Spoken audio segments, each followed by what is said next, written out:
The storm pounced without warning.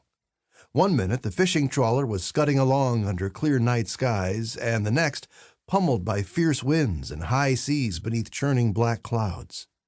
In the wheelhouse, Captain Yagil Dahan gripped the padded armrests of his skipper's chair. He stared at the panel of instruments, navigation, communications, fish detection, and trawl sensors. While he'd come to check the trawling sensor, it was the weather radar that occupied his attention.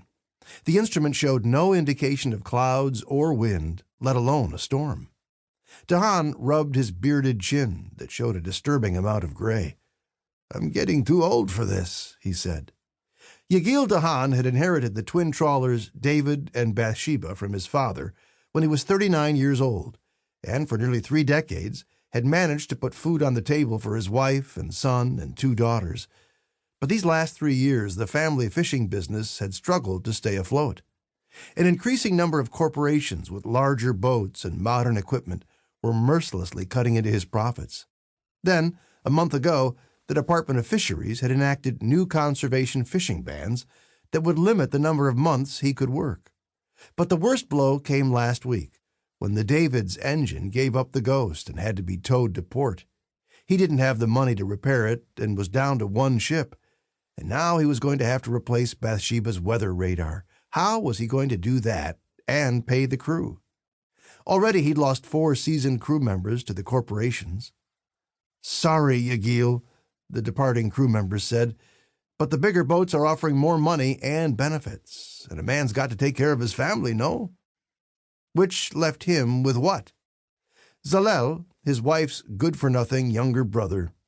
The man never did an honest day's work in his life and was most recently fired from a government job. A government job! A corpse could hold a government job, but not Zalel. The man couldn't keep his mouth shut. A self-professed expert on everything, all Zalel ever did was stand with his arms folded and tell people how they should do whatever it was they were doing. As a boy, he told women how to cook, mothers how to breastfeed, children how to play, and old men how to die. As an adult, he told his coworkers how to do their jobs, his employers how to run their businesses, his supervisors how to treat their workers, and political leaders how to run the country. It was his advice to a visiting female dignitary on how to get rid of unsightly facial hair that got him fired. "But he's family," Yagil's wife insisted. This was Zalel's first voyage aboard a fishing trawler, and already there were murmurs about throwing him overboard. Crew members were taking bets on how long he'd be in the water before he started telling the fish how they should be swimming. The starboard side of the trawler heaved, and once again Yagil checked the weather radar screens. Clear skies, light wind, calm seas. Yagil cursed. "Papa! Papa, come on deck!" There was an urgency in his son's voice. Shaviv was the same age Yagil was when he took over his family fishing business. Yagil grabbed his tattered captain's hat. Then, spurred by a sense of foreboding intuition, he opened a drawer, retrieved his handgun, and tucked it into his waistband. Emerging on deck, a gust of wind and salty spray knocked him back a step. The trawler's mechanical winch clanked loudly as it pulled the night's catch on board. "Papa, you have to see this!" Shaviv shouted over the wind. He was pointing at the net. There, nestled among the grouper, cod, and yellowmouth barracuda, was something smooth and round, and definitely man-made. The winch ground to a halt.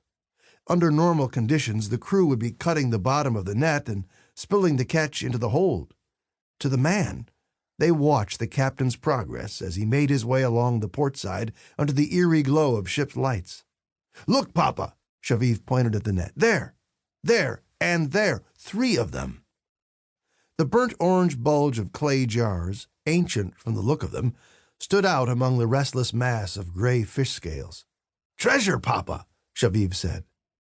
Years of life experience, hammered and shaped by disappointment, kept Yagil's emotions in check.